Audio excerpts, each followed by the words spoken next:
I am pleased to introduce you to Jennifer Wilhoit, who is one of our hospice volunteers. Jennifer is a published author. She is a spiritual ecologist, which means we probably would all get along with her.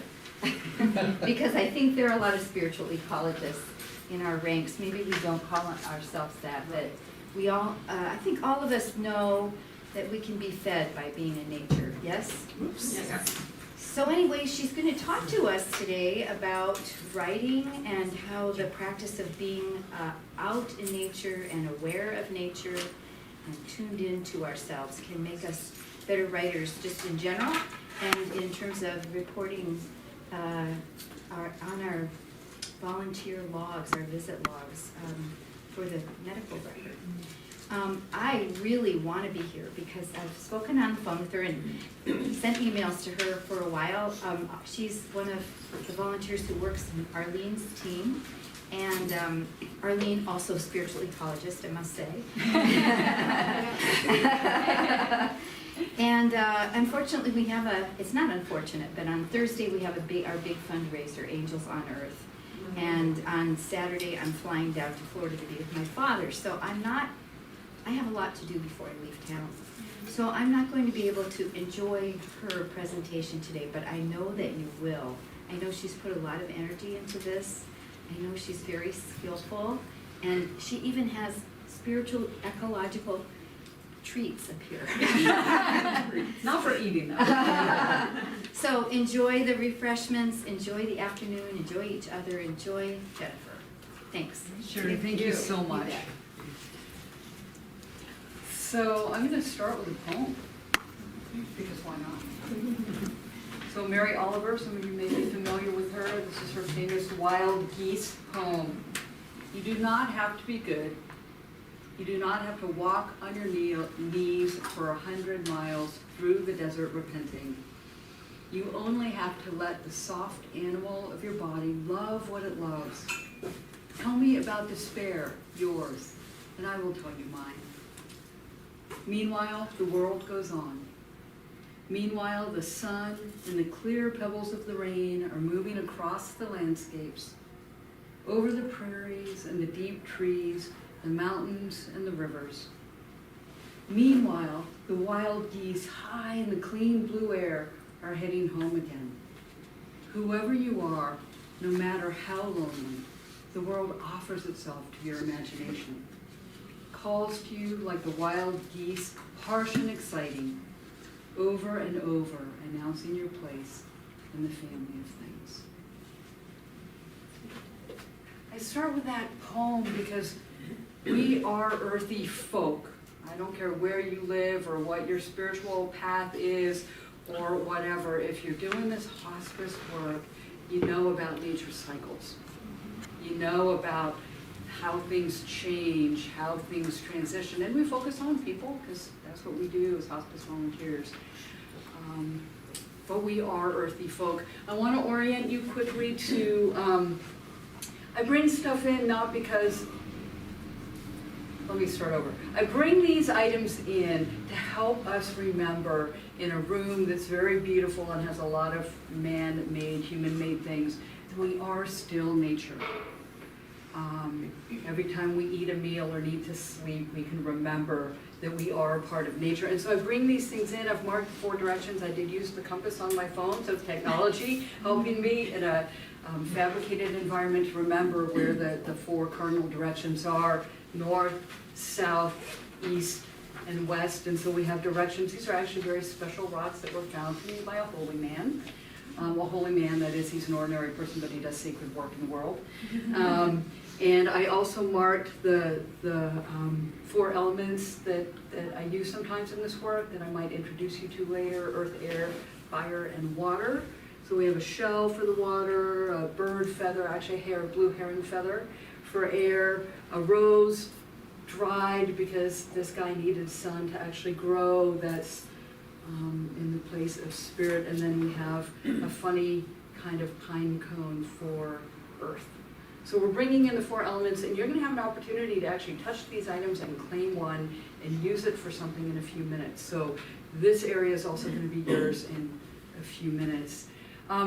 But before we start, here's what I'd like you to do. We might as well get started right away writing. So your first task is this, just very quickly take a minute on some piece of paper in front of you and write down, just in a few words, doesn't have to be a sentence, doesn't have to be a paragraph or anything like that. Let me make sure I get this the way I want it.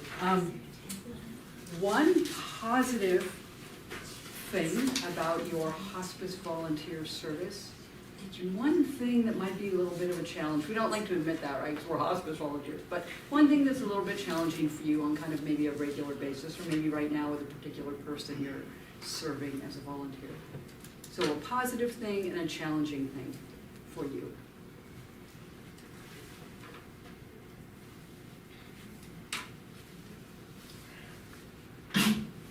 Bless you. It's that time of year. It is. Bought allergy pills on my way down.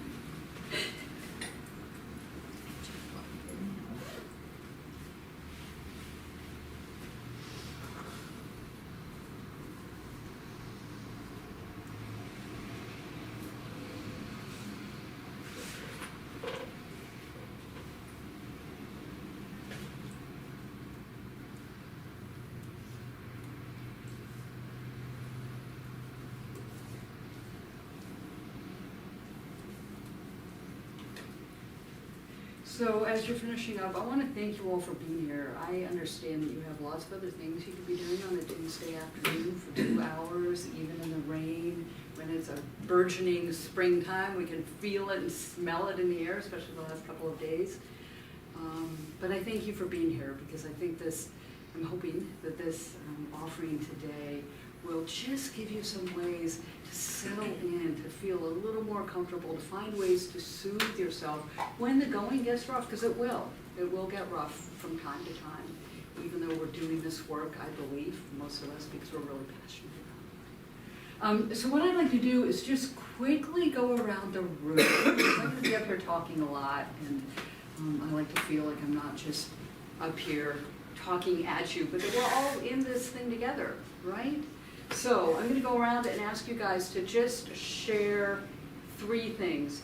How long you've been doing hospice volunteer work,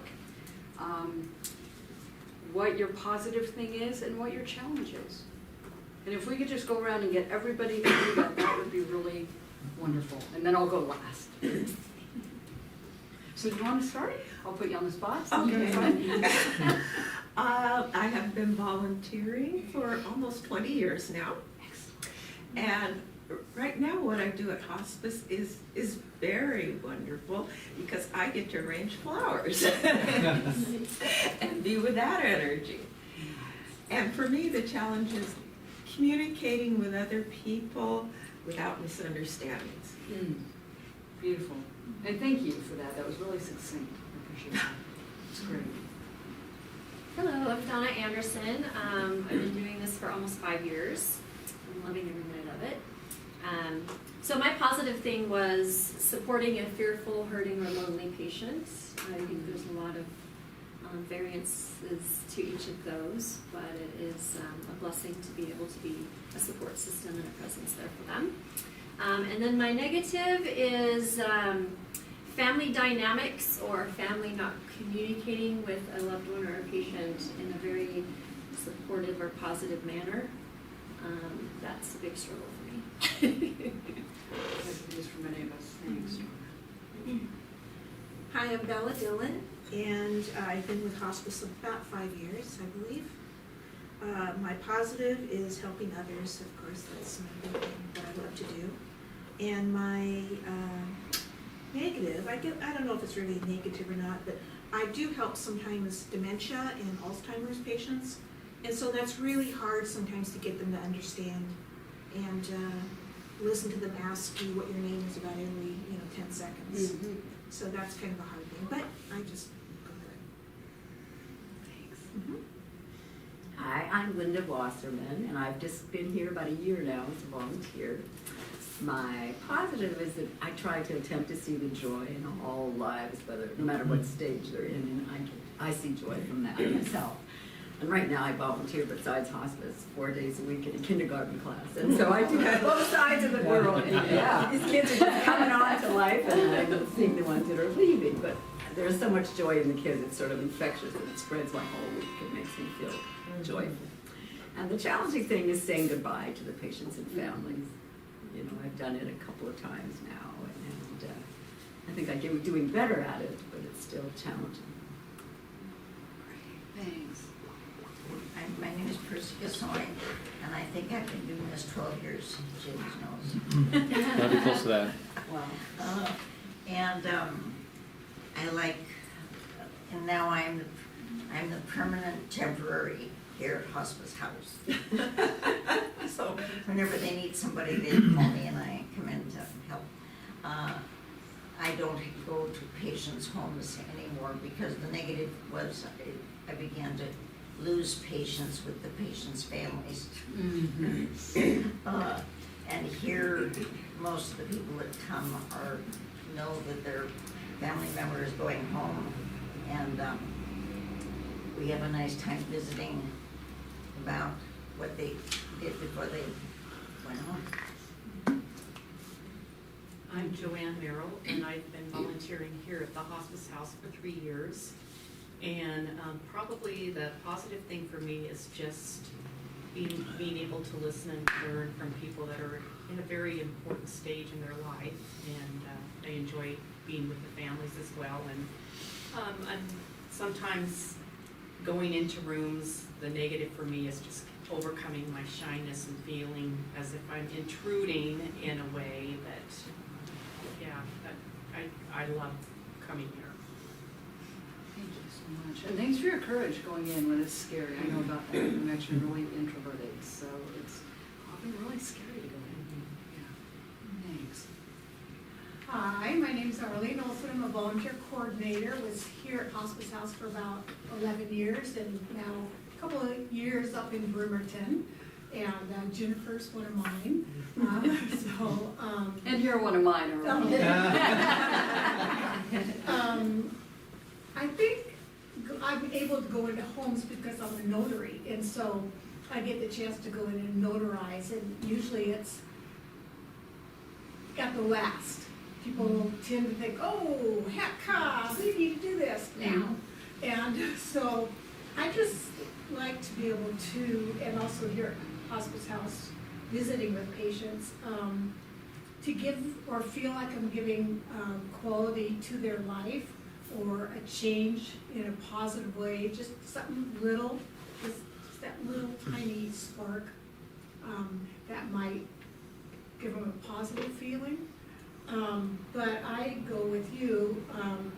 I'm finding out I'm an introvert, and I don't want to assume that I have the right to come into their being or their presence, and then if I am there, not assuming anything, not wanting to invade their space just because they're either here or they're sick or whatever that is. So being able to respect. I think that assumed intimacies piece is huge, because as hospice volunteers, this is what we do. We're going into the most intimate time, one of the most intimate times of a person's life, a family's time together. And yet, there's that walking that edge, right, of I don't want to be too familiar, and yet we might be doing some really intimate things very first visit. So, yeah, thank you. It's nice to know that you guys, paid staff who are on board every day, full-time doing this work, also have that same concern. Lois Wilson. I've been a volunteer for hospice almost 4 years, and the positive is the return that I get from being a volunteer. I really think that I am touching lives at a time that's absolutely precious, and hopefully being a conduit to help them in this most difficult time. But I really, really think the return, the reward that I get from that is much, much greater than anything I could possibly give to them. And I have never had I have visited almost the whole spectrum of types of patients, and I've never had a negative moment or experience. So I would say that my challenge at the moment is persistence, because I'm her coordinator, obviously. You're each other's too? yeah, thank you for calling that out. Because the two dementia patients that I'm visiting now, I've been visiting for over a year. And it's, the communication is very, very limited, but they're still here. So I'm still going. And just touching the lives, but if not their lives so very much, I know that I'm really making an impact on the staff that's taking care of them too. So it's not a big difficulty. I'm a little disappointed that I'm even. My patients are supposed to die for olds. And they're dementia patients, and they're absolutely frail and barely eating, but they're still here. I'm having a bit of a difficulty with that. There's a path that we need to follow in life, and I want a dignified and respectful goodbye, and it's not happening. Yeah. But they're very, very well cared for. Everything is okay, so I will continue my visits. So I just want to mention this, thank you for that segue. Everything we're saying and doing and writing and mentioning and speaking and thinking, even today in this room, is confidential, right? This is hospice, this is what we do, and it probably doesn't need to be mentioned today, but there are that kind of honesty, wow, this isn't how I envisioned it would be, is sometimes a hard truth to speak, so I honor you and appreciate that you're saying that, echoing what I know I have felt. I'm feeling like that right now with my dog, who is not doing well. I'm like, oh, it's not happening the way I think it should be happening, and I don't want to hasten it, but I also don't want to have any suffering going on. So I have experienced that also with human people, humans, and hospice patients. So thank you for speaking that. Should we just start at the back and work our way back up? Mary Wainwright. I've been involved with hospices in Hawaii, Wisconsin, and here. In this area, in this hospice house, maybe 15 years or so. Great. So I've been out in the field, and then I spent quite a few years here with hospice. I had a patient for a year, and when she passed away or died or whatever she did, I thought it would be really nice to have 20 patients, and so I came to hospice. The possibilities of 20. Just what the positive for me is being a presence, putting aside any expectations or preconceived ideas, and so I enjoy being helpful, and I think that's my lot in life, is to be as helpful as I can in the most peaceful way that I can, being most centered. Negative things, I think for me, personalities of family members, and whatever happens, I just have, that's what I work with, our personalities, and if they're overbearing or less than helpful, that's my cross to bear. I appreciate you saying you work with it though, rather than I can't stand it. It's too hard, right? Because we do have to work with it. It's my lesson Yeah. for me. So, I love hospice. Thanks, Mary. Hi, I'm Cindy Brooks. I've just been doing hospice for about 4 months. I have 3 patients at the Weatherly Inn. And I guess my positive is that they're just, all 3 of them are such loving people, and they just bring me a lot of joy. Hopefully I bring them some joy. They all love, especially one of them just loves visitors. So it's been great. I haven't lost any patients, so,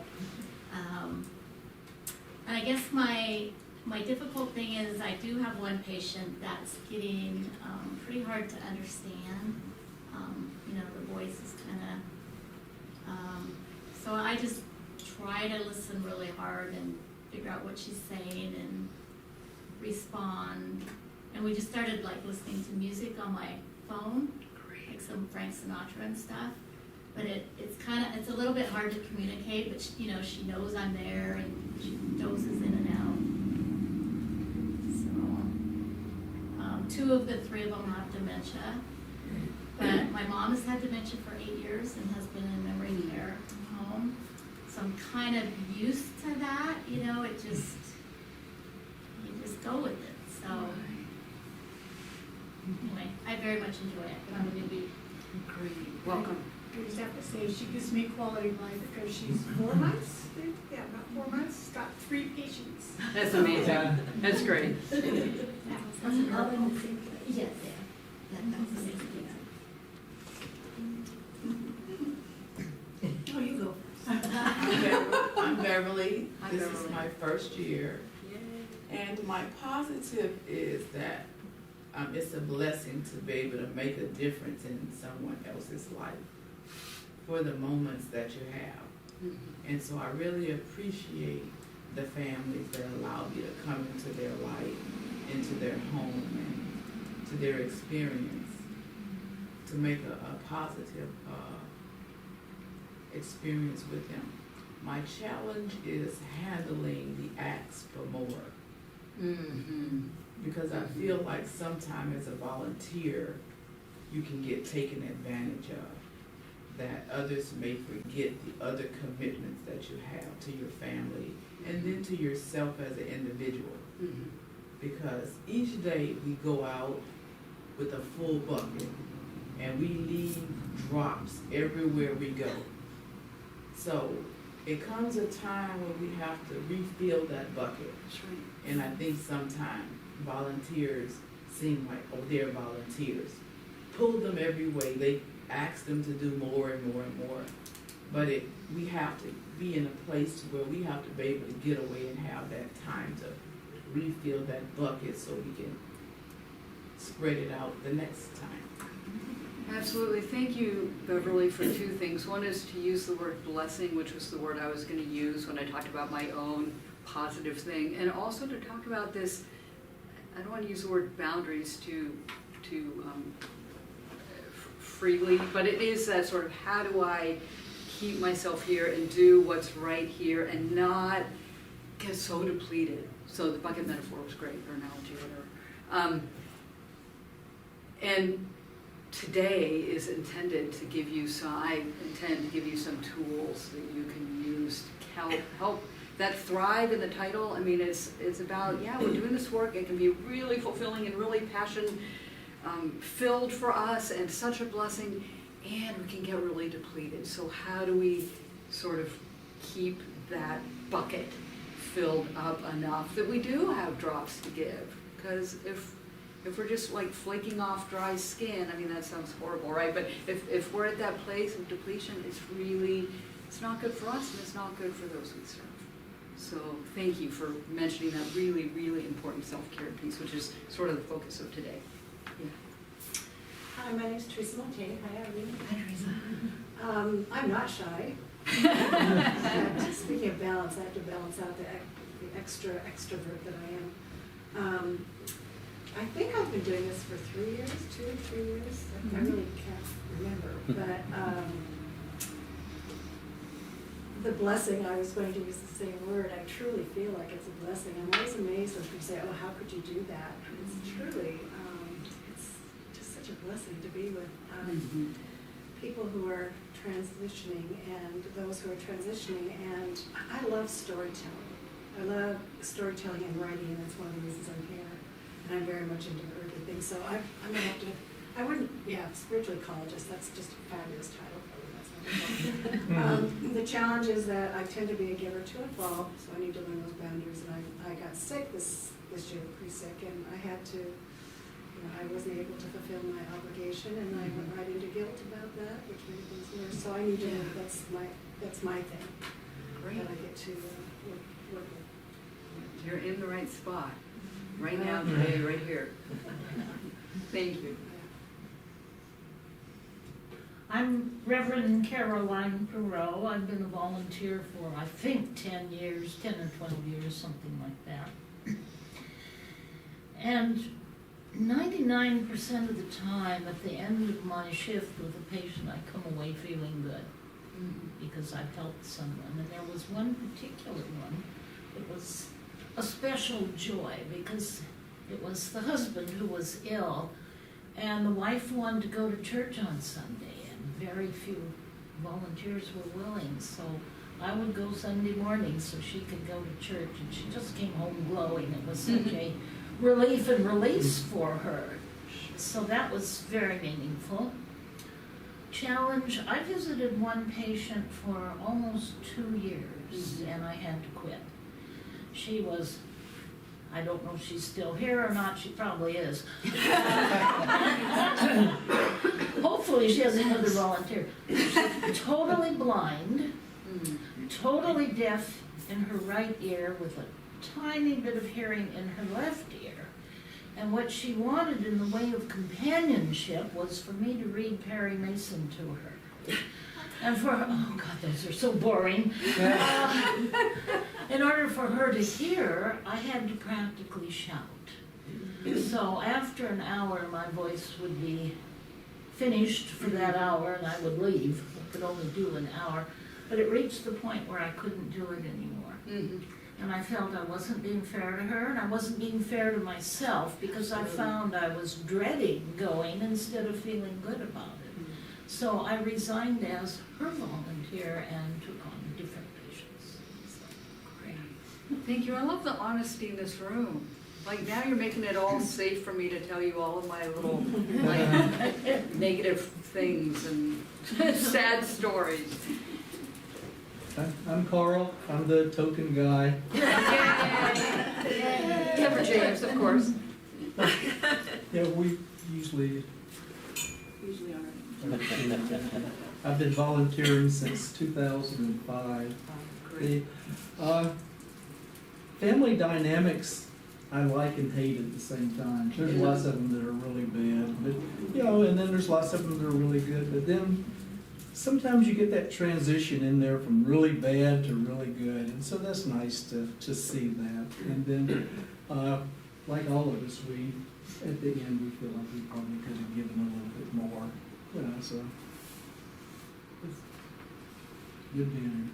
Thank you all for sharing. A couple things, so that I can feel better, because my assistant, who actually is just me, because I don't have an assistant in my professional work, did not catch the auto incorrect on my computer, and so the title at the very top is in big bold letters, I'm embarrassed to say, is missing an S. If you would just put an S after volunteer, so it's grammatically correct, volunteers who thrive, there are lots of us in this room, there's more than just one.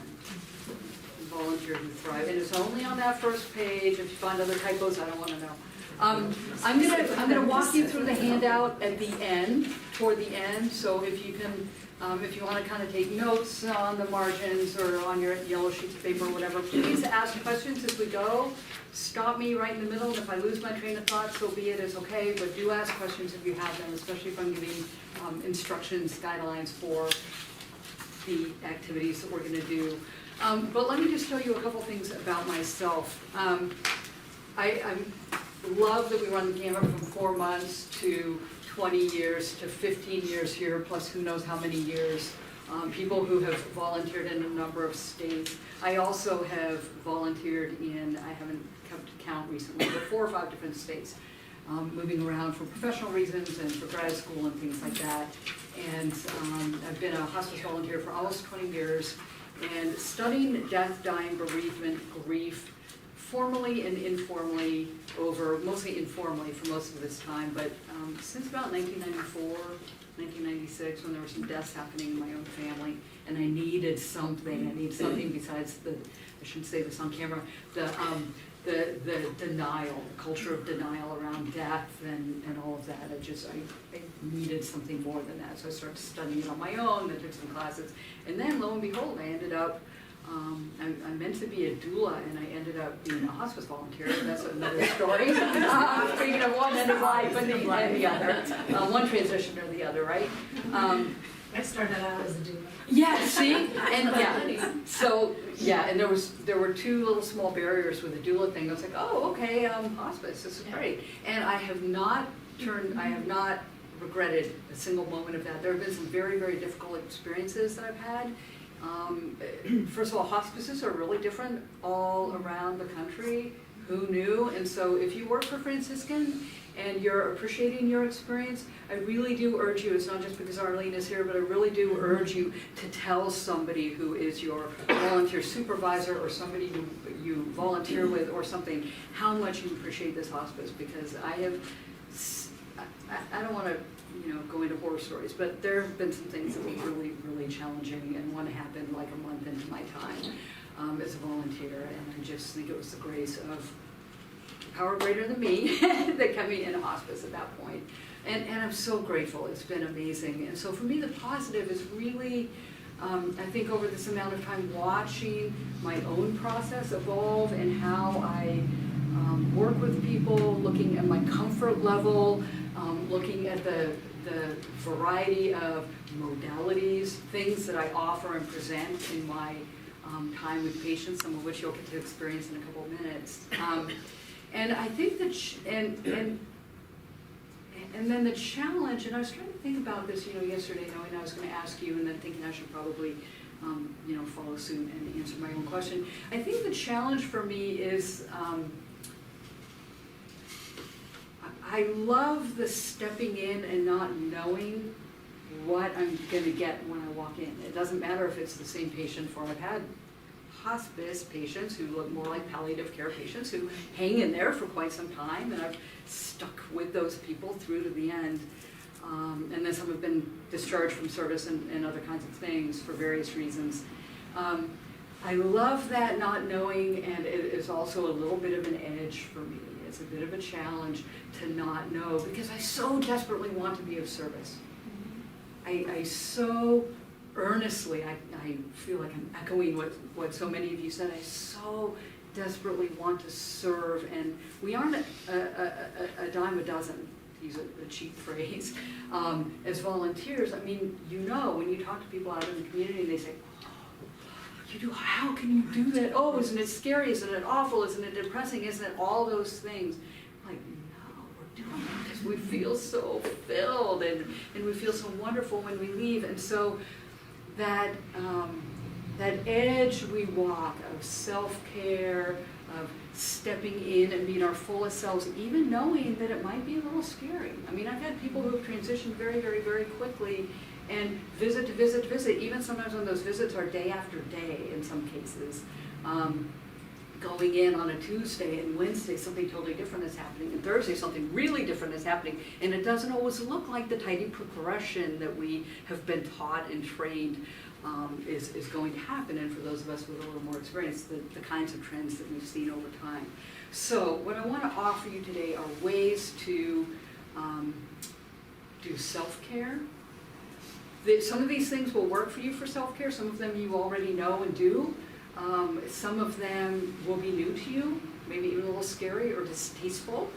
And also, some of these things are things that you can do with families and with patients. And so just pay attention as you engage these activities today and see what feels comfy for you, right? Because the idea isn't to really just step off the edge and fall into some really hard place. The idea is to nourish ourselves and to fill ourselves so that we have, I love this bucket thing, Beverly, so that we have a full bucket or a couple full buckets. Because some days I go in and it's like the whole bucket happens in like the first 30 seconds walking in the door. And I'm like, oh my gosh, excuse me, I left something in the car. And I will actually go back to the car and do a reset. It might be a prayer. It might be, and by the way, if I use words like spirit, sacred, divine, God, higher power, whatever it is, just choose for you. You might all be Franciscans, Or you might not be, it doesn't matter, just you insert your own word, the word that works for you, for whatever your spiritual practice is, or none. And so I go back to the car, I do a little reset. Or I, focus on a tree through my windshield and just stop and settle. I don't do that very often. I'm pretty resilient these days. But there were times where I've actually had to do that, and that's really super okay. So, in your handout, so I just want to tell you that there are a whole bunch of practices I don't want to forget, because once we get going, I'm going to get a little carried away.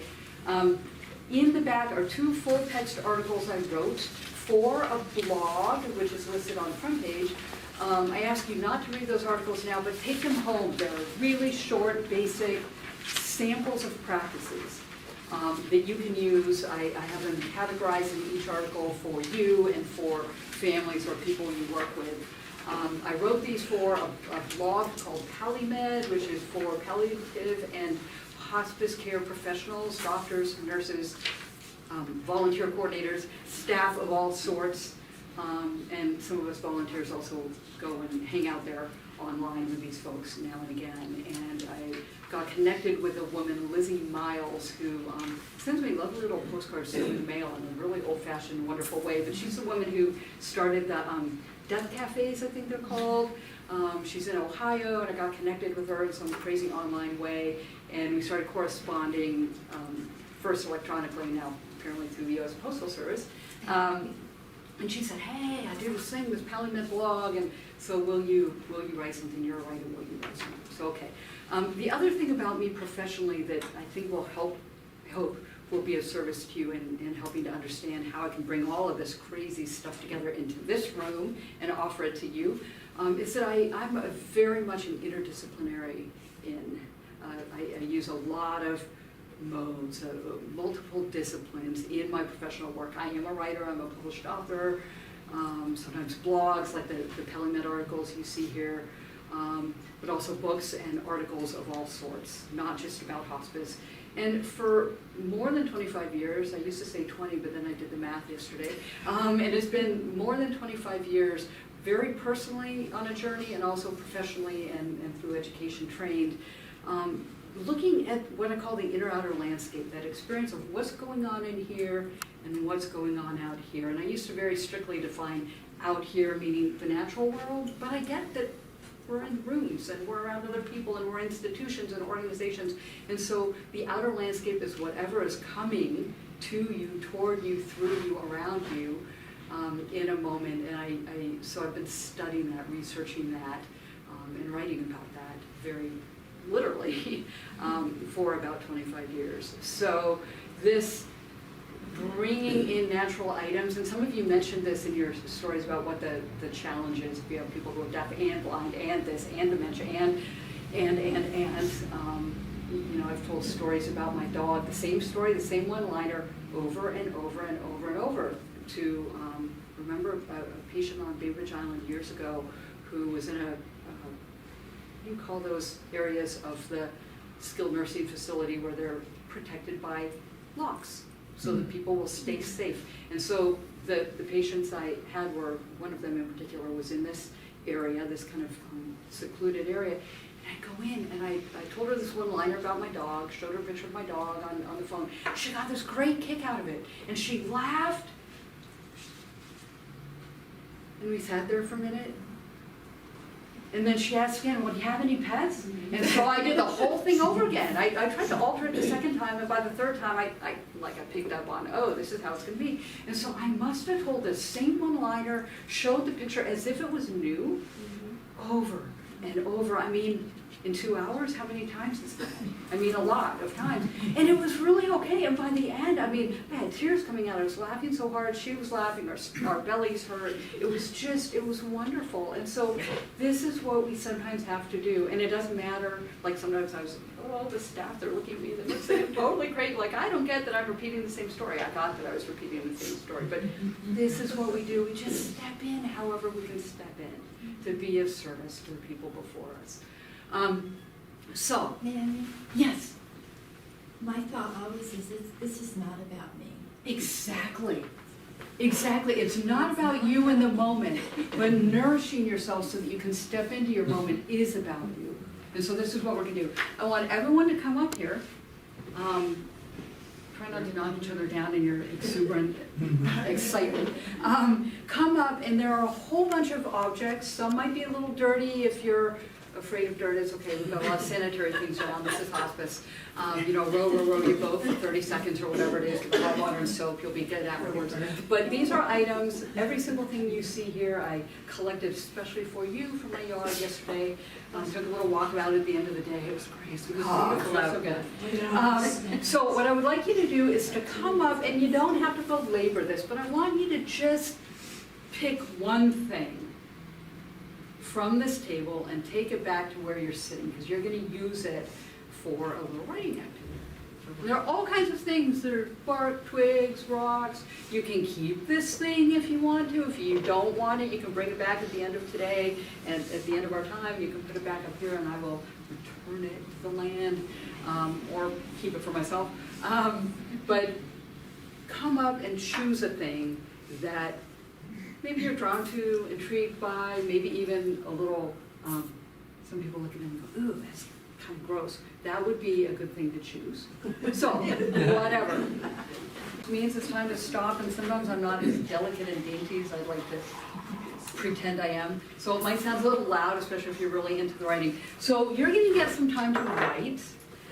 We're gonna move through some of these things quickly just so you can get a sample.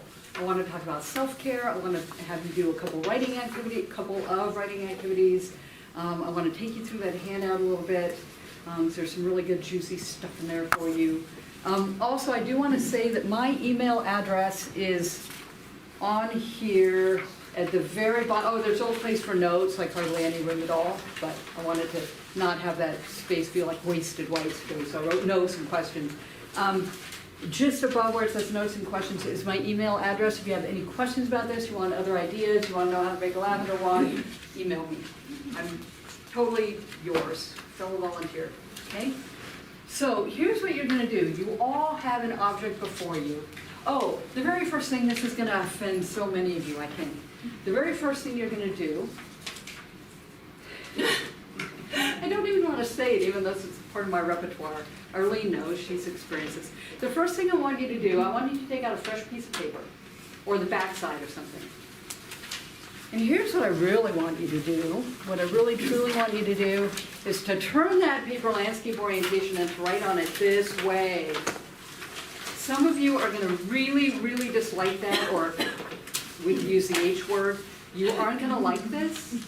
If it's really offensive to you because the lines are going that direction, I have some unlined paper, and it's for those of you that might be really disturbed, like psychic disorder from this. I can give you blank paper. We don't want any PTSD. horrid things. Is there anybody who would like a blank sheet of paper without lines so that you don't have to be totally disrupted? Not now.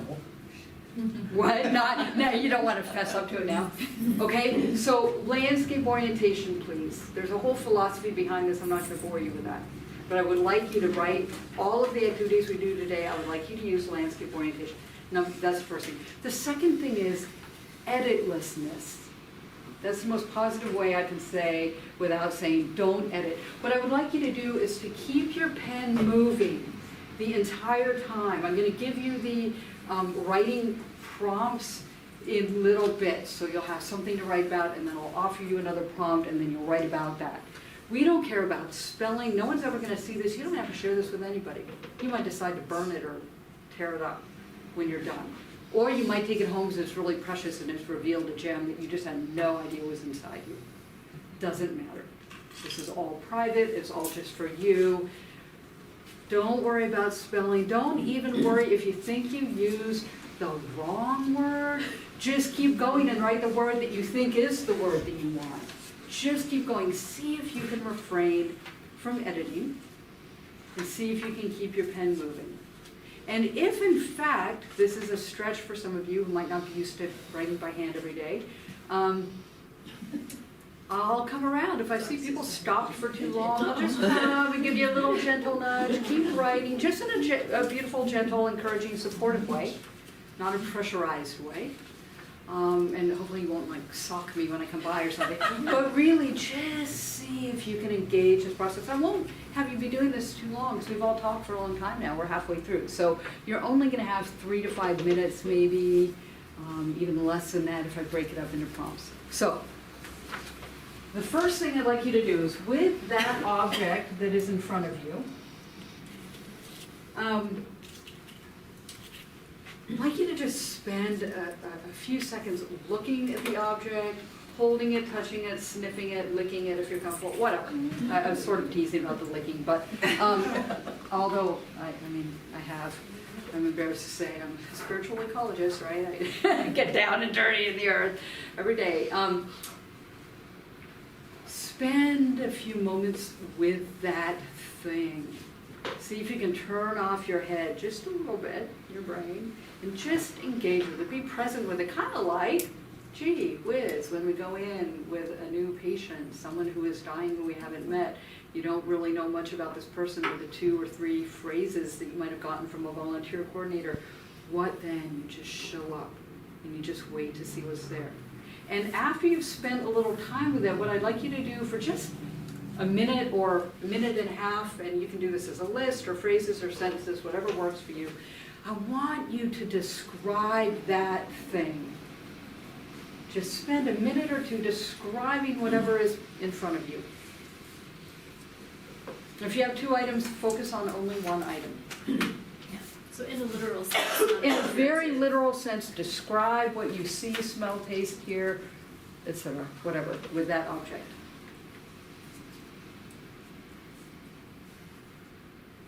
And once your pen starts moving, see if you can keep it moving.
Since we're doing just a sample of how to do these activities, I'm not going to spend as much time having you do these things as we might in some other kind of setting.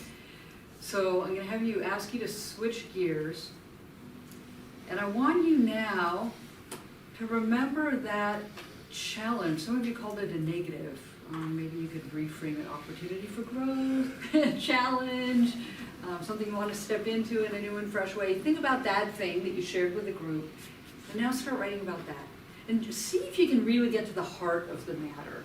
You don't have to wind up the whole 10-year precursor, right, to this thing that is the challenge, or why it was a challenge since you were 5. But what is the immediacy of this thing for you now? What is the real heart, the nugget of the challenge? How does that challenge feel in your body? What does that challenge look like, taste like, smell like? sound like? So write about that challenge.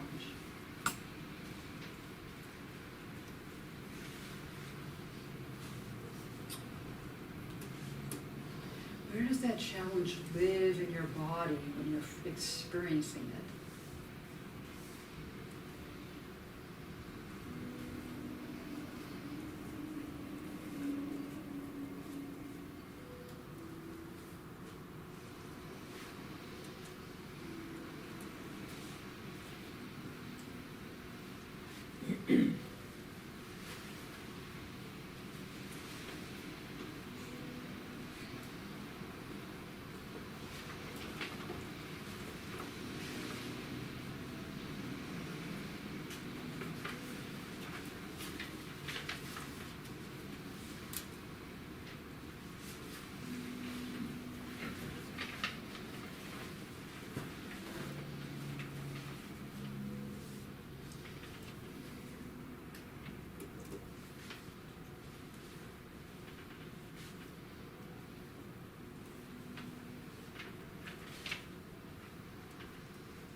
Now I want you to pause, even though you might not be done, because those things that challenge us are sometimes the things that take a while to write out. And some of us are kind of slow at doing this work, and so we write about the same hard challenge every day for a while, many months sometimes, until we can kind of shift a little bit, have some movement that feels a little more easeful for ourselves. That's a personal confession. That's just how I process. It just takes me time, and I write it out. So you might not be done writing about the challenge, but here's what I would encourage you to do. And again, if you can move down into the gut place or the heart place or your toe rather than being always in our heads, try not to think through this, but just glancing at the first bit you wrote about the object from nature that you have in front of you, and then looking at the challenge. Can you see any kind of connections? And if you can, please write those down or circle them if there are words that are in one piece of the writing or the other piece of the writing that refer to the other piece of writing. I didn't say that very well. Just see what connections there are. When you notice those connections, just make a quick list for yourself. What are the connections between what you wrote in the first little bit and what you wrote in the second little bit? I saw some heads nodding and now some pens are moving, so this is good. And if you're confused and you don't know, write down that question on your page. What are the connections?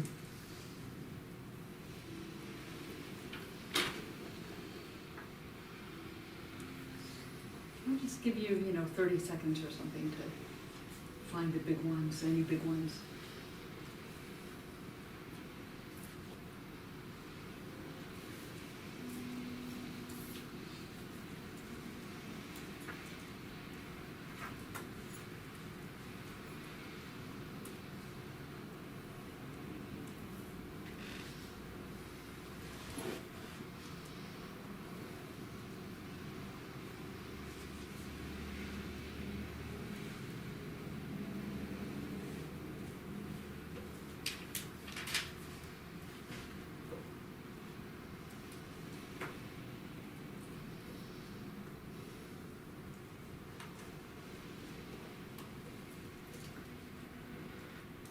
Another 10 seconds and just write the bare bones, the most important word you need to write on that page.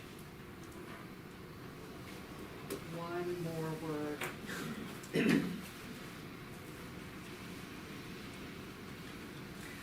You are all courageous. You all just did this thing. This, for some of you, may be really weird things. Some of you might do this all every day. You might just take something from nature and just start writing about it, and then think about something else, and then make the connection. But some of you might not have ever done something like this or quite like this. This is kind of a weird thing to do, but you know what? I do this every day, and I do this with my clients, and I do this with hospice patients sometimes, or with families. I do this everywhere. And you guys just did it. You just came into this room, you said, here's the thing I'm joyous about, and here's the thing I struggle with this a little bit. And then you came over to this table. I noticed no one took, I almost didn't pick this up off the ground. This is a beautiful little fresh thing. I did not tear it off, by the way. I don't tear and yank things from the natural world. This was just on the ground, windstorm, deer, I don't know. And I was sure somebody in this room was going to pick this fresh, beautiful thing. It's the freshest thing here, probably, right? I think this is close. You picked something close, or other kinds of things that still look pretty intact, pretty alive. No one took this. You all took things like sticks and rocks and moss and lichens and stuff like that. I think that's poison ivy. Bark. I don't think so. I don't think so. It's not. But you all, and that's the thing, none of you said, and I forgot to say, none of these things will hurt you unless you like throw the rock at someone's head, right? But none of you took this. You took something, and I dare say, you took the thing you needed to take to help you get to what's in there. I'm not quite feeling this. I'm feeling a little bit of this in some parts of my life, but then I've got this oppressive thing with the dog, some other challenges with family, right? So I probably would not have chosen this thing today, but there are days where I would choose it and it would be right on. Yesterday. Exactly. So what I'm saying is you took the thing you needed. So if you were not able to find one thing, even one, that connected the first writing to the second, don't despair. That object you have, you can take it with you if you want, or if you don't, bring it back here and I'll take care of it. The natural world, we're drawn to the things we need.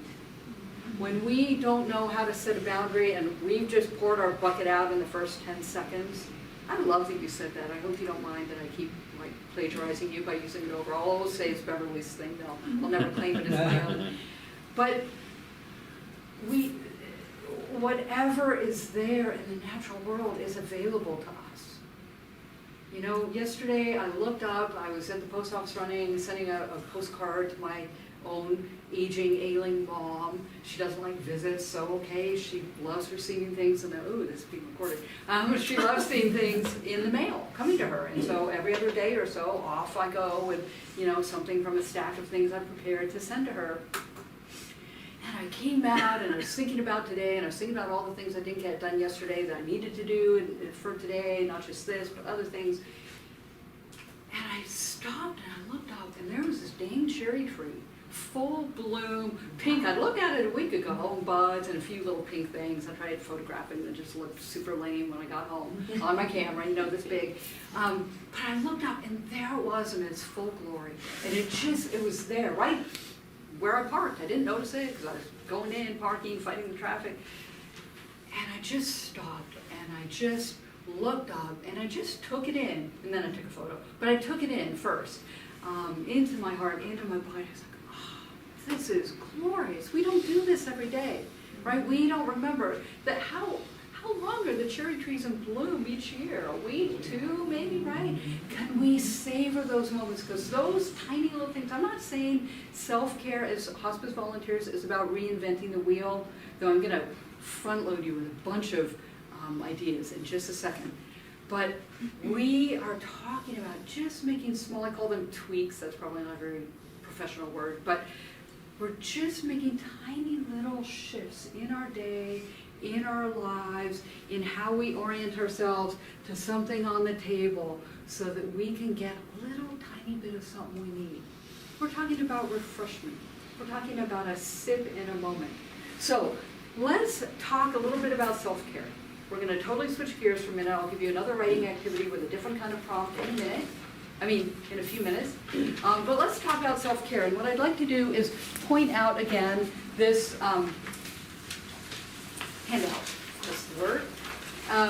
So the two articles, the PallyMed articles I referred to earlier, preparing to show up, writing practices that serve, and the other one, conveniently with almost the same title, is preparing to show up, nature practices that serve. The first one is the nature practices, the second is writing. I wrote these for that PallyMed blog, and you'll see that the format is the same. You can look here later and go, oh, wow, maybe I can try this thing with a patient. On page 3, the top of page 3, take to a patient a small object from nature that they've spoken about. Maybe you bring inside something they can see out their window. I just did that a few months ago with a patient, and I kept putting it in all my logs. I was fearing that Arlene was going to get sick of hearing about like the blooming this and the blooming that in my logs, but it was what my patient was very focused on. She'd been an avid gardener. She now is in a skilled nursing facility, albeit a beautiful one. She doesn't get to garden there, so she's just subject to whatever's going on around her. But we just got together in the springtime, and it was perfect. We'd go out, and she'd get so excited. I have to say, she had some pretty grumpy moments, in fact, some scary moments. She had a lot of anger and frustration, and not a lot of outlets for that. But I would take her out there in that wheelchair, I'd push her out, and we'd just stop, like literally half a step, and we'd look at something. And gasp, as if it was the first time she ever saw a blooming whatever kind of flower it was, even though she'd grown incredibly beautiful things in her own garden. But it was just that moment, that fresh new moment. So, writing practices and nature practices. This is not comprehensive. This is not everything you can do. It's a way to kind of spur you to create your own ideas, to get really creative when you're with a patient. And so you might be using music, or you might be using art, or all kinds of things. But my particular passion and focus happens to be the writing and the nature pieces, so that's what I offer you here.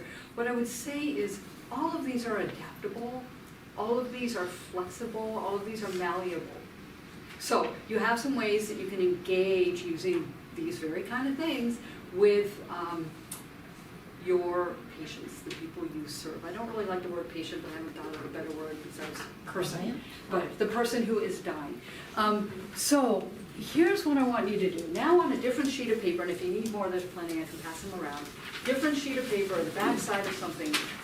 I'm going to help you create a beginning of a Volunteers Who Thrive self-care chart. A self-care chart. This is based on a model I use. It's not the model. It's not the best model. It's not the only model. It's simply a model. And some of what I wrote in my book that just came out is based on this model. So here's what I want you to do. I want you to take a big sheet of paper, and if you don't have a fresh one, a whole page, have a whole page. Does anyone need fresh paper yet? Landscape orientation. First thing I want you to do, my clients tease me about that, by the way. They're like, I get it, I know, you want the paper this way. It doesn't take me too long to figure out, that's one of my things. So the very first thing I want you to do is going to seem sort of weird, but I want you to make an X. So a line diagonally across the page, so you have a big, huge X. And what you'll really actually have, if you look at the negative space, is you're going to have 4 triangles. And I'm going to give you a whole bunch of self-care things. I was going to tell you stories, but I thought giving you tools and practices might be more helpful. So do you all have an X on your, a big X? Okay, so in the top, here, let me just do it so it'll be much easier. Sometimes I do like, I get fancy and I do squiggly lines, but in the very top triangle, you're going to write an N or the word north. N or the word north. Remember these 4 rocks and the 4 cardinal directions? We're not going to get all woo-woo and crazy in here, but I do want to remind you, and I want you to see this and go, oh yeah, right. Every time I run to the restroom, every time my stomach growls, every time I get a cold, oh yeah, I'm human, right? I'm part of nature. Okay, just a small reminder. The bottom one, guess what? South. You got it. So you can fill out the left and the right one, right? And I'm going to give you the earth element just for fun in a model that might be useful to you, or if it's not, just disregard it. We will actually put real self-care tools in here in just a minute. So in the South Place, I like to think of that as the place of, I better look. Because I have a model I used and then I adapted my own. I just want to be sure, yes. So the South Place is the element of earth.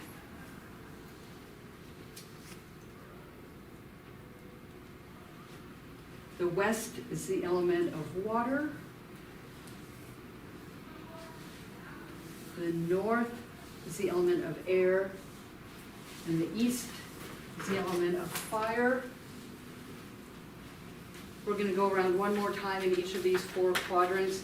The South also represents the body. That is the body of earth. That also means our physical bodies, or physicality. The West is the place of emotions. Place of what? Emotions. Or you can say psyche if you want to get real fancy. I don't really So crying. use all of those. Water. Yeah, exactly. Exactly. Emoticons. I'm sorry? Emoticons. Emoticon. No emoticons in this model. That's a good one, though. That's really funny. In the North, the air, that is the place of mind, intellect, thinking, structures, laws, all those things that we need to keep us organized and going. And then the East is the place of spirit. And if you prefer God or St. Francis or spirit or divine or the sacred, whatever. That's also the place of creativity. So if those holy words don't work for you, put in place of creativity, art, inspiration. So there are millions and millions and millions, literally, of things we can do to keep ourselves sustained and whole and in balance. And we know what these things are, or we wouldn't be hospice volunteers. Plus, we do a little thing in our trainings, don't we? I'm sure Franciscan does, of, how do you do self-care as a volunteer, right? We all went through the training. There are also in-services like this and other ones that teach us about that. We all know we need to do self-care, and we all do a pretty good job a lot of the time. But in the moment, I have found that for myself and my clients, I won't speak for you, that in the moment where I most need something, I forget all my tools. I mean, what is that? Okay, I'm 53, so I'm having a few memory cells dying here. But it's not that. It's like I get so involved in the difficulty or the transition or the trying to think through the next, what are the next steps? What do I need to do next? That I forget, oh yeah, I didn't eat for 3 hours. I'm really very hungry. I can forget that a lot. Or, oh, right, it has been like a week since I've had a full night's sleep because the dog is doing weird things in the middle of the night, right? And so we're taking turns being up with her, and oh, wow, some sleep would be good, a nap would be good. So what I want you to do, and these categories are not mutually exclusive, but what I want you to do is start putting in each of these areas, and you know what some of these things are. This is just for you. You don't have to share with anyone, so if you do something kind of strange, it doesn't matter. It's your paper. But just see if you can remember right now 2 or 3 or 4 or 1 thing that you do for your body, for your emotional life, for your thinking, brain development, organization, holding your life together, brain place in the North. And then what do you do to sort of revitalize or nourish your inner life, your spiritual life, your creative life, where you get that spark and inspiration. So just a few things in each category.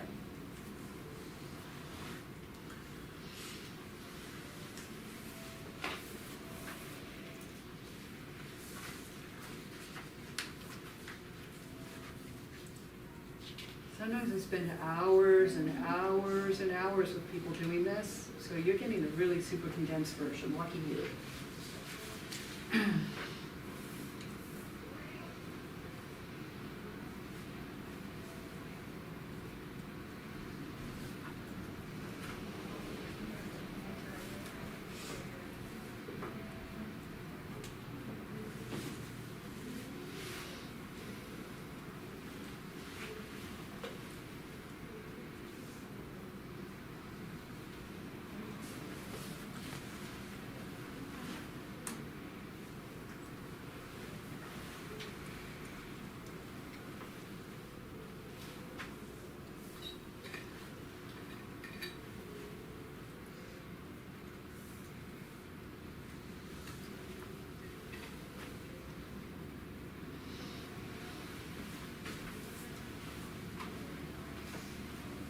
See if you can put at least 2 things in every little triangle.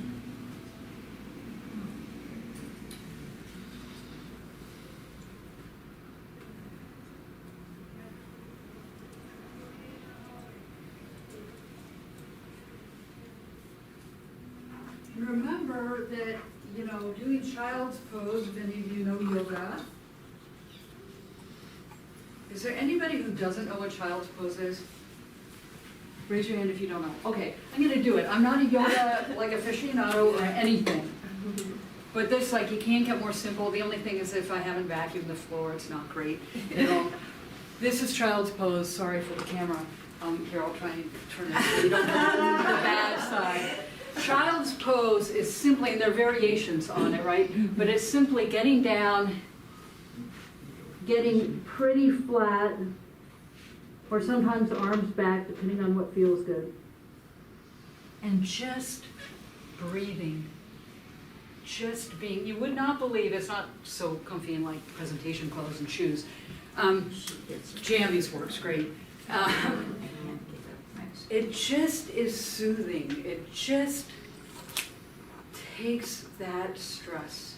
I mean, sometimes I do it because the dog takes, sorry, I keep talking about my dog. I love her so much, but she's almost 14 and she's failing.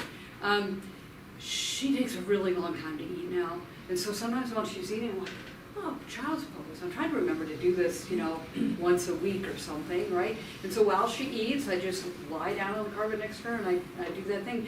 So my point in giving you that little example of child's pose is not to tell you how great child's pose is, but to say some of the things on your self-care list aren't going to fit into one tidy category. Because in some moments I might do that and it totally soothes whatever is happening inside for me, inside of myself, or relaxes my body. In other moments in some moments it's an emotional relief. In other moments, it's a physical release. And in some moments, it's just a posture of surrender, like, oh my gosh, I just can't do any more today. I've had enough. Clearly, I'm not on this journey alone, thank goodness. Right? May I make a suggestion? Yes, for those please. Who find that the difficult pose? Yes. What is the dead pose called? It's just lying on your back. Oh, yeah. Shavasana. Shavasana. Yeah. Corpse pose. Right. Yeah, and that's something, I won't do that one. I might not get up if I do that one.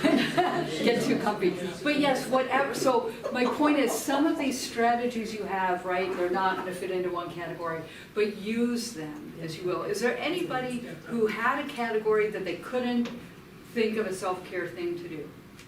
Yes. I had only one in my intellect thinking mind, who was to read a book, and I'm like, what else? Great. So what else? I don't know. So what about writing this is going to sound crazy, right? What about writing a letter to a loved one? Deceased or not? That is an act of being, so when I say brain and mind, it's also, in this other model I used in wilderness guiding work, it's the place where structures and organization and laws live. And so it's also the place where we reach out and take care of people. If there are also seasons that go with each of these 4 directions, and in the north, the mind place is the season of winter where we hunker in and we make sure we keep the fire going so the children don't freeze. And we make pots of stews and things like that to keep ourselves fed, and we tell stories and we nourish one another. That is the place of winter, that sort of responsibility. We shovel out the driveway and we go to work. Just being here is an exercise in the inward, just showing up. Just showing up. You have to know something new. Right? And any kind of responsibility you do to take care of somebody else, I don't mean you're the people you serve in hospice. I mean, like if you have family members or spouses or children or grandchildren or pets that need care, that could be something you do in the north. And how can you do it in a way that feeds you? The north is a tricky one. I'm glad you brought this up, because it's a responsibility place, but it can also feed us. Because if I'm, over there weeping my eyes out in the west, I'll step into the west. If I'm over here weeping my eyes out and all self-absorbed because blah, blah, blah has happened, Okay, that's necessary, we need to grieve, we need to do that work, but if I get stuck there, I remember, oh, I have a mom, she really likes getting those cards in the mail. And I can go over to my drawer and I can pull out a card, or I can make a card if I'm feeling ambitious, and write a quick little love note. Love you so much, thinking about you today. And that is that north place. So it's responsibility, but it's for others, but it's also something that can make us feel good. And I want to explain, well, there are layers and layers to this model that we don't have time for, and it doesn't matter. Anybody else, did that help? Yeah. I'm going to give you writing and nature practices for each one of these in just a second, so that will give you one more, at least. Yeah. I journal every day, Mm-hmm. and I have several hundred journals. And Well, it really makes you at peace at night. I do it just before I go to bed. Mm-hmm. And it's about my day, so 365 days in my journal. But I also have journals where, when I travel, I have a journal for the beach, Mm-hmm. I have a journal for the forest, I have a journal for car rides, I mean, if we're going with my husband and my dog. So that's really helpful for me, is to, good thoughts, bad thoughts, I shouldn't have said that, I wish I would have said that. So it really clears my mind for the evening. And which of the 4 areas did you put this in for yourself? I put under, I put journal for emotions. Great. Because I go for it whenever I'm talking about it. If I've had a bad day, a good day, I'm mad at this person, I shouldn't have said that to that person, whatever it was. And it really is good for me. Thank you for saying that. So that's a segue into, here's something you can do for self-care. You can journal. And sometimes it's, and I've done this, though I believe that my work as a hospice volunteer is sacred work. I need to be, anyway, in that place. I really need to be present. I will sit in my car and say a little something to just let whatever it was I brought with me, the worries in the morning, whatever it was, just let those go for a minute and just get still and present and remember I'm going in to see this person. It's not about me. Who said that? It's not about me, right? It's about this person, and I am there to serve in the best way I know how, with all of the tools I have, with my bucket. And I can't serve up something from a bucket I don't have, so I just bring who I am. In some moments that's a fuller bucket, in some moments it's less, but I just show up, right? We all do, this is what we do. Journaling, though, can be a way to release those moments that are a little bit tense. The moments where we're faced with that little challenge, the obstacle, some people call it a negative, the thing that maybe makes us think twice about our stint with our patient that day. So it can be a way to vent. I've also had some situations where I've actually had to go to, not with Franciscan and not in this state, but in another place I lived, I actually had to immediately call my hospice volunteer coordinator and the nurse on my team and the doctor on my team, and then a host of other people after that. And then there was a special IDT, they called it, I don't know what you guys call it here, but that interdisciplinary team meeting thing that happens every week or whatever, depending on the hospice. And we set one of those up very quickly for the next day, because there was a person in a facility and things weren't, let's just say there was not great care going on for that person and us, and so I was the eyes and the ears of hospice that day. And I'm so grateful, and my team the team that I was on expressed gratitude for my courage to be able to call and do that, but I couldn't, it wasn't the kind of thing I could journal out and vent and be done. Though I did do that, then I called hospice volunteer coordinator. But we can use the journaling for that, but we can also use it to write a reverie or a poem, or to go sit outside next to a blooming thing, a rose, not the sorry dry one that we have here, right? But an actual blooming rose, and we can actually sit there and we can sniff it and write a few words. Or a few words about the color or the texture or the shape of this particular rose, or a special variety we've planted in our gardens. And that kind of writing, too, can sustain us, nourish us. And if you do that kind of writing, you can put that in the east in the place of spirit or creativity or the divine or the sacred. Sometimes writing, though, is a task list. I would like to talk to the hospice volunteer coordinator about this issue, and I have this other thing to do before I go back. I promised the patient I would bring blah, blah, blah with me next time, leaves, fall leaves from the garden, from the yard, whatever. And so I can also use writing in the place of the north to do task lists, right? And in the south, sometimes it's the sheer, the body place. Sometimes for me, it's just the sheer, how fast can I make my hand move down the page? And sometimes I don't even, it's stream of consciousness. Sometimes it doesn't make sense. Sometimes the sentences don't string to, it's all the thoughts in my head in that moment that just come out onto the page. And for me, that's very much a physical sensation. It's a release physically, but it's also that, oh, I'm just gonna get this out on the page. Then I would put writing in that south place. So do you see how we can use writing in all these different ways? Let me give you some examples of using nature in all these different ways. So one thing I've done with people I'm working with who are on the hospice service, that's a really long way of saying patient, without saying patient, is to build something beautiful in nature. I call them nature altars, but if you don't like the word altar, use a different word. But sometimes it's a cairn, you know, one rock with another on top. Simple, simple, simple.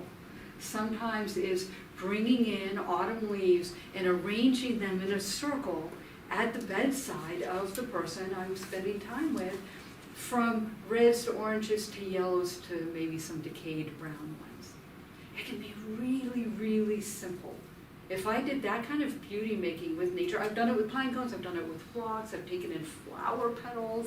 Sometimes I take flower petals and I scrunch them up, you know, dried ones, put them in some kind of, I didn't bring any with me. I like this certain kind of really expensive ice cream that probably isn't very good for me. But I say I'm buying it just for the plastic container with a neat lid. My partner knows otherwise. But anyway, I have a lot of these containers of various sizes, depending on how unhealthy I am in the moment. And I've put dried flowers in there and shaken them up, petals, and it's beautiful. It's a beautiful little mix. Sometimes it even has a nice little scent, sometimes not so much. But you can throw a little lavender in if you want a better scent, or some sage. And taking those in and just passed it around the room, sometimes very literally, a little basket around the room to the family members, especially if it's the vigil time, especially if it's that transitioning time. People are quiet. They might be really done crying. They might just be really exhausted and ready for this thing, though they love this person so much, they might really be ready to let this person go on the transition out of their lives in this tangible bodily way. And so to pass around something, it also works with people who don't hear well or see well. You can vary the item from the natural world and offer it to families and people you're working with who are dying as just a touchstone to the natural world. I picked some weed flowers, I want to say, out of the grass. Some little sprouty things, and some were kind of this purple color, and some were kind of pink, and then I threw a little yellow in for some pizzazz. And I took it in, I made a tiniest little bouquet, I put it in one of those, ice cream containers that I should be eating. And I took it in to my hospice patient, never knowing this particular one, if she was going to be in a rageful place and give me the scowl, which made me know I needed to just give her a little bit of space that day, or if it was going to be a day where she would invite me in and want to look at photo albums and do life review. And I took these in, and she, at that point, had said nothing to me really. I mean, she'd answer questions here and there. How are you eating? Did you eat today?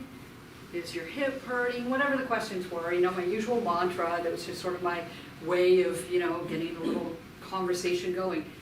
And she launched verbally. I mean, she started telling me what the names of all of them were, when she had planted those in her yard, how many she'd had over how many years of these different residences. I mean, paragraphs came out. Wow, I had no idea she had that many words. And but there was something in that tiny little act. So you can do those things for your people, and sometimes that's a gift to us too. For me, it was a total gift. It was like, wow, I'm getting these stories. This is the first time ever But it was also for her a way to just get soothed and excited and connecting with something again that she felt good about, that she felt passionate about. So self-care, I mean, I go and I buy the $4.99 or $5.99 carnations at Safeway. I don't know why carnations, why am I hooked on carnations? I don't know, they're not really even my favorite flower, but I like the way they smell. And I got these really cool ones recently. They had like this bright pink that I haven't seen before with some white, and they didn't look too fake or too dyed, so I bought them. And that's a simple little thing I can bring into my home for me. That just, I might forget to look at them that day, but the next day when I just need it, when I'm ready to give the cat her medicine that she doesn't like or whatever, I'll see those flowers and go, oh yeah, put my nose right in. So these are all ways that we can use the natural world. I have a little thing called a nature calendar, which is just, I have real calendars, but every day I have a little round thing. I've been doing this for some years now. A little round, I call it a template. It's just a piece of paper with some pretty homemade earthy paper on top. And each day take something from outside and I put it there. And I mark the day 1. And I can look at it, and I take photos, four times a month, every week or so, just because I also use photos a lot and images of nature in my work with my clients. But I just put the stone or the twig or any of these items on that template, and it's just, oh yeah, okay, right, connecting with nature, right, this is, today's a pine cone, tomorrow it's a rock, it might be rocks for 8 days in a row. It just is a way for me of connecting. So think about all the ways, and now that it's springtime, it's really easy to do, right? We're not in the confines of the snowy, icy winter. Think about what soothes you in the natural world. Is it the smell of something? Is it the sight of something blooming? Is it the decay in the fall that reminds you it's time to build a fire and you get to be cozy as a family now, or holidays, or whatever your traditions are? Think about how the natural world feeds you. Maybe it's the scent of the Christmas tree at Christmas time, if that's what you do. And where does that go in your self-care chart? So if it's not Christmas, what are you going to do? Well, you might go outside, look where we live, and you might actually get a really good smell of a pine tree somewhere, or a cedar or something else. So just think about these things. There are more of those on the sheet. I want to give you another thing to do, though. You guys ready to write again? This will feel better than the last night. I promise. So what I'm going to do, this is always logistically a challenge for me. I've done this like maybe hundreds of times, and I never quite know how to do this part of the passing out and letting people choose. But here's what I've done. I have 4 images I took, photos I took. I'll show you each one very briefly. There's kind of this thing, and there's this thing. We're not going to name them. There's this, and there's this. And what I'm going to do is I'm going to pass around, how am I going to do this? I'm going to pass them around, 2 per side. We'll see what happens. This might be kind of tricky. Trust that you're going to get the one you need. I'm going to pass them this way, and what I would like you to do is choose one. You can keep it if you want. Choose one you're drawn to, pass the rest along, and then they're going to meet in the back and come back around the other side, so we have one more time to pick if you don't really like the one you got stuck with. And if you get one at the end and it's not your favorite, it might be your fate. So work with it. We believe in these kinds of things, right? Can I say the word fate in a Franciscan hymn service?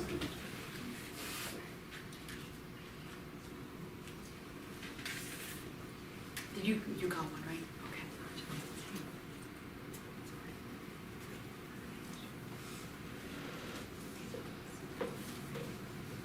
Try not to belabor it, just kind of take one and pass it along, and then you might get another choice in a sec. We don't care if they're really sorted, they're just 4 images.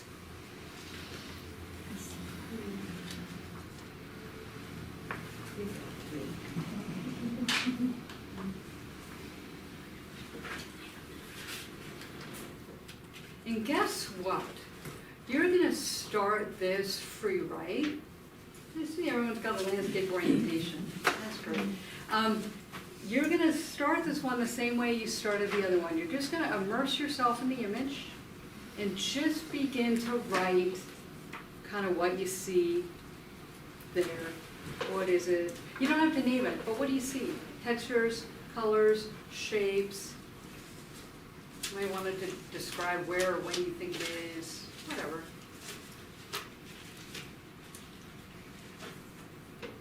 Does everyone have an image, by the way? Have we gone through that process and I'll collect the spares?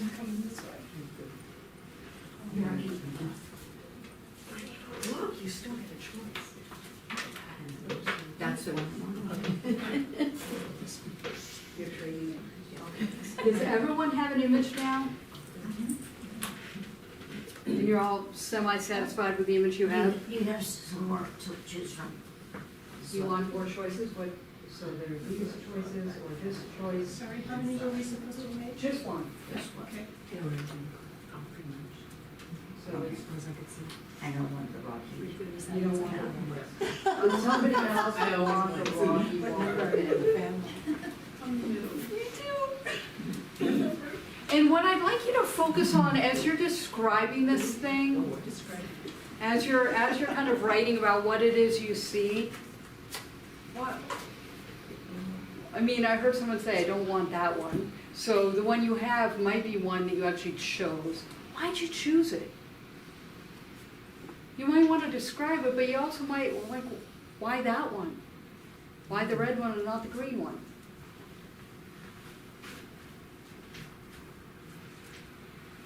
Some of you may know what your image is, and some of you may not.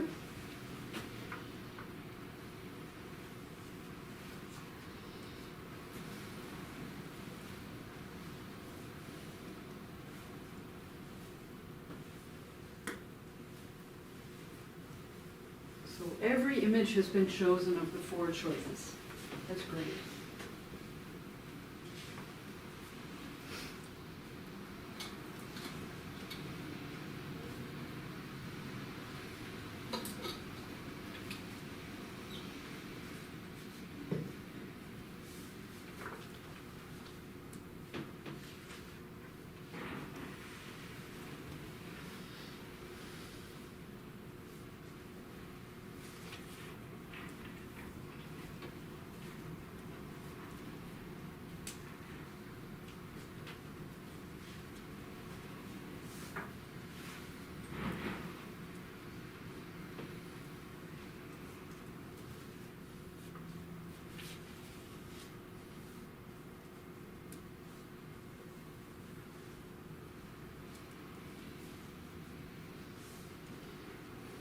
And though some of you are not nearly even getting started hardly with describing how you might feel looking at this or why you were drawn to it or even what's there, I want you to think about that positive thing, that thing that really the blessing thing about your hospice service, that thing you mentioned to all of us 2 hours ago, and see if you can write about that a little bit. What can you say about that? And because you already know, because you've done this already once today, what connection might that thing have with the image in front of you? What did you say? I said a whole lot of things, and it doesn't surprise me that you missed it. Just I the was last sentence kind or of something. mumbling. I don't remember the last sentence. I never remember what I said, but what I will say is you can write about the blessing thing, the positive thing about hospice, and see if you might find a connection between that thing and the image in front of you. Because you're so savvy, because you already did this once, you might be able to skip some of the writing process to actually get to what is the connection.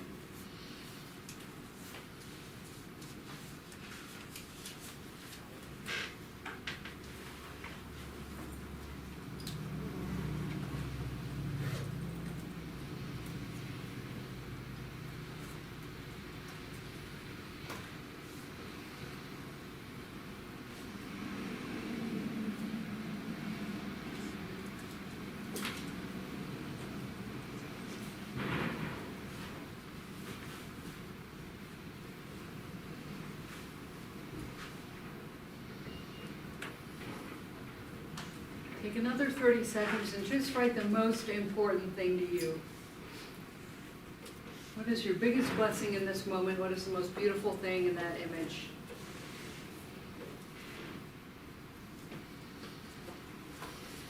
If you were doing this on your own, you could do it for hours and hours like I do. And not ever get to the dishes and the laundry.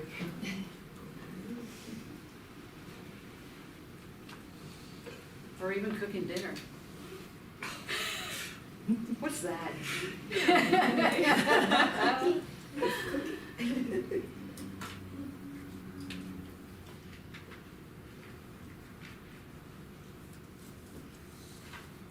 So now we're winding down to the one word, one more word, 2 more words max.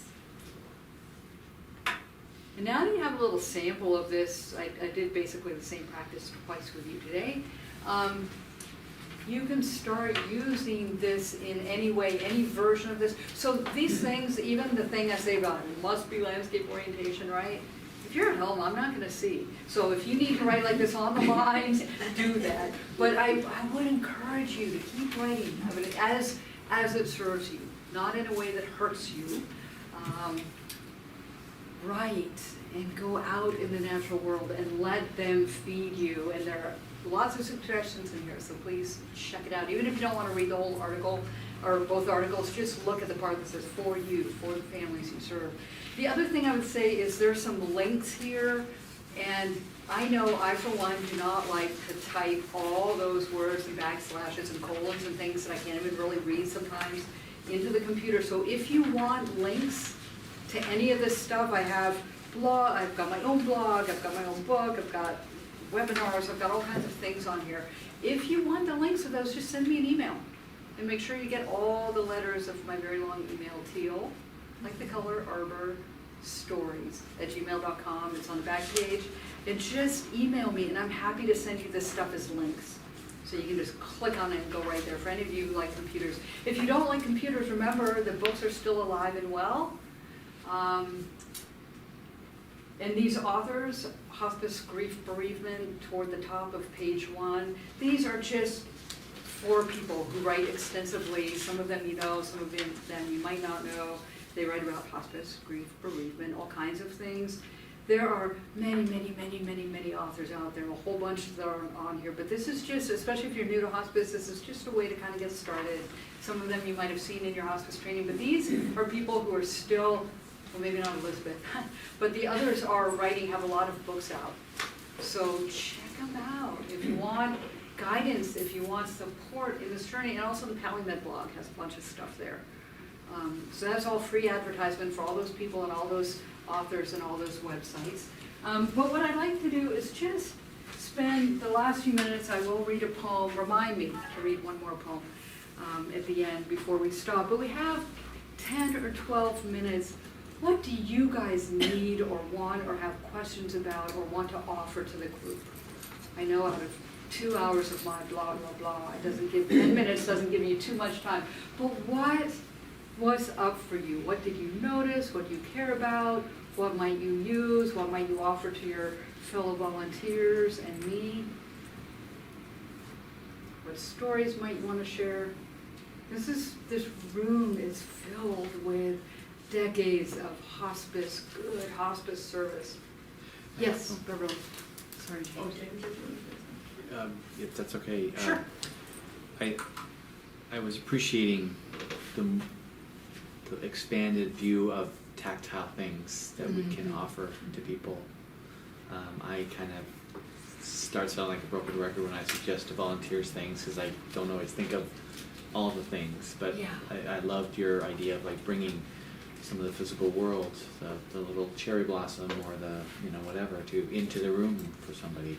And I just want to say it reminds me of a wonderful kid's story about a little boy who's got a 4-part name, and he runs into a woman at a nursing home next door to him with a 4-part name, and he falls in love with her, and he asks about what memory is because she's losing his memory. And in the book, he, in a childlike way, which makes me think of this, that we need to be childlike that way. He things spark him about, like he brings a warm egg, and he brings a shoe, and he brings other things because he's heard some of her stories.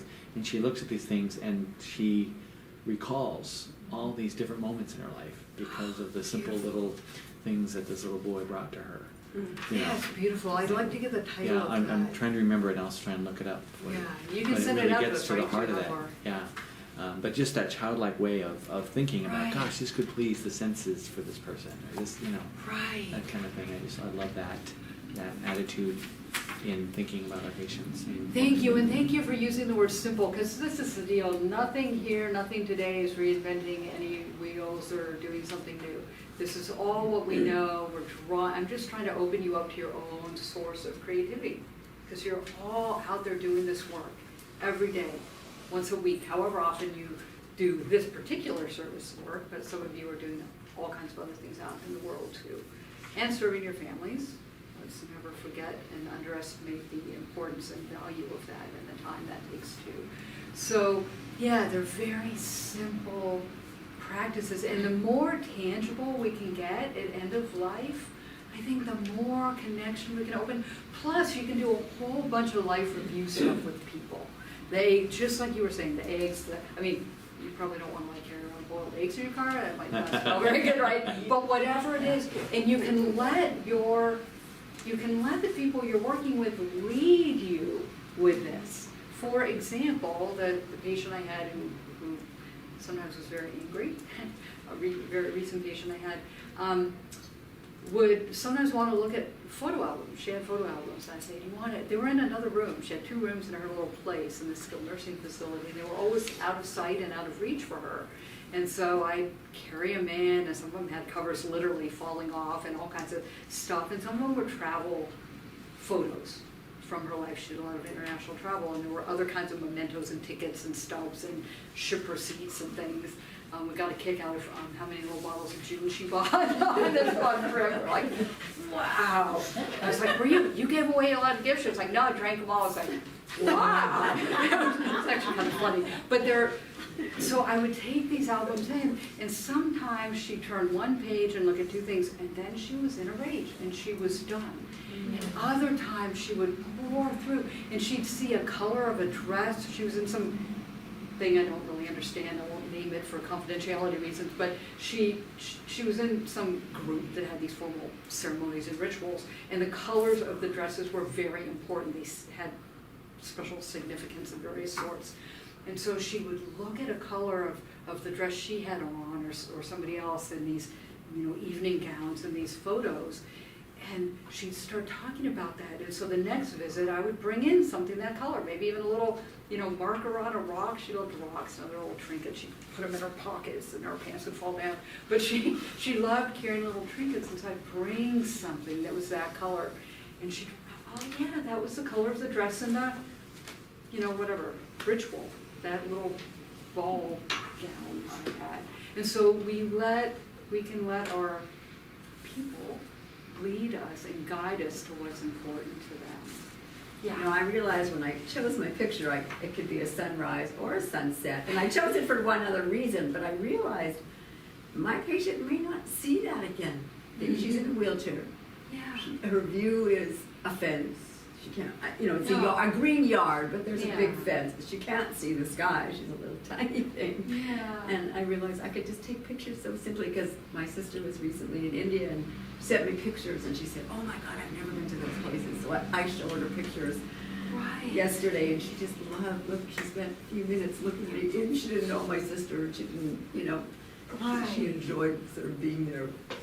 And I appreciate that you're saying that, because sometimes we do bring in ourselves, right? I mean, not just our physical selves, but our stuff, our adventures, our people, our photos into the rooms, to the bedsides, to the families. And I would encourage you next time to see what stories, what things do those photos evoke for her? Because I bet, though she's never been to India, she looks at those sunrises that she'll never see again out there, and she may remember something from her past. So it's also a really good opportunity, besides entertainment and a way to spend time with people. Also a way to bring in some life review. That would be really interesting to see next time if you can do that. What else, you guys? I'm just thinking, as you mentioned, photography and nature, that I hadn't really thought about, but I've been using now that we have phones with cameras, to, let's say, for example, there were some deer out in the yard, and I was able to take the photograph, and when the family came to visit, share that with them. So it engaged everyone, kind of a different topic, like death and dying, or Right. sadness. But, I've kind of been doing it a lot. That's great. Yeah. And so you take a picture while you're there with the person you're Yeah, just sitting depends on the with. situation. Even videos. Someone, yeah. And then you share that with family members and caregivers. Beautiful. Or show it to them too. If it's a picture of them with something that makes them smile. I love that. Well, Direct it's so connection. easy to do because we all have phones, right? Right. It's so easy to do. And if there's any worry, I see Arlene back there, I'm thinking, oh gosh, I've taken a photo. I've never taken a photo of a hospital, one of my patients. Yeah. But I was thinking, if her face were in there or something, you can delete it, right? I mean, you can show it to the person. They get the thrill. You can get rid of it, right? And most of us, I do have a password on my phone, right? So there are ways to stay within that. I'm in Franciscan, so I have to be all official, right? But there are ways to keep all of that HIPAA stuff intact. But to say, yeah. I've also texted it to a family member, but I'm a caregiver as well, so it's not necessarily hospice that I'm doing, Right, but right. Let's just say I'm getting confused. No, and that's a beautiful way to, and tangible in the moment. Here you are with this rose, how beautiful that is against your skin, and to hold that image up, I think that's a thrill. Especially for some of our patients who are older, who aren't part of the cell phone era, it's like magic. Here I am, here you are. Beautiful, thank you, I'm gonna try that. So it's okay to take photos of patients? Look what you've done. Basically, no. Just needed a little It clarification. doesn't have to be a patient, it could be an animal, like a deer, you show it to the patient. Yeah. A flower, But a flower out the window. Also, kind of going into that, I would say gray spot, is if they're aware and alert and you have something pretty, well, do you want me to take your picture with you holding the rose? And they have permission, then that's fine. If it is obviously on your phone, I would delete it after that, just out of HIPAA, things that happen that we don't, yeah. Good to know. Is that right, James? Yes, yeah. You could send it to the Pictures are family, or- sensitive, yeah, I mean, that might be something, if they have, yeah, that's a good point, that's what I was gonna say, is if they have a way of connecting to one of their family members with it, you could text them that picture or something, but then you shouldn't keep it. You should not be keeping it and sharing it. But if it's for their family, and you can send it easily, then great, and then get rid of the picture. Empty that trash can on the phone. Because that takes up all this unwanted space, right? Any other questions? And if you have some after this moment, please email me. I welcome that. And remind me that you were here. Any other questions? So two things. One is I'm going to pass around these little things. I can't vouch for what's on the inside of them, but I think they're really cool. You can open it up. They're titled Hope and Believe. And just choose one, and it's just a little gift, and maybe it'll have something interesting for you in there. And if you don't like it, throw it away. I mean, recycle it. But it's just a little gift. I don't know. I found it. I was like, oh, maybe I'll hand these out. And as you do that, I will read you. I love Mary Oliver, and I have a whole bunch of other people's poetry in here, but I'm going to read you another Mary Oliver because it seems fitting. And this is, and if you aren't familiar with her work, she's a good person to be familiar with. Yes. The Journey. I've carried this thing around all kinds of crazy places around the world, so it's getting kind of warm. The Journey. One day you finally knew what you had to do and began, though the voices around you kept shouting their bad advice, though the whole house began to tremble and you felt the old tug at your ankles. Mend my life, each voice cried, but you didn't stop. You knew what you had to do, though the wind pried with its stiff fingers at their very foundations, though their melancholy was terrible. It was already late enough and a wild night, and the road full of fallen branches and stones. But little by little, as you left their voices behind, the stars began to burn through the sheets of clouds, and there was a new voice, which you slowly recognized as your own, that kept you company as you strode deeper and deeper into the world, determined to do the only thing you could do, determined to save the only life you could save. That might be a thing to remind us of boundaries too. How do I save myself in this moment after all this long 3-hour thing with this patient, and I'm feeling weary and wary maybe even. Oh yeah, right, time to do for me. So may you be nourished, may you thrive. Feel free to contact me later if you want. But thank you all so much for your attention and your energy and your courage, and for serving so many people who so very much need you. Thanks. Thank you.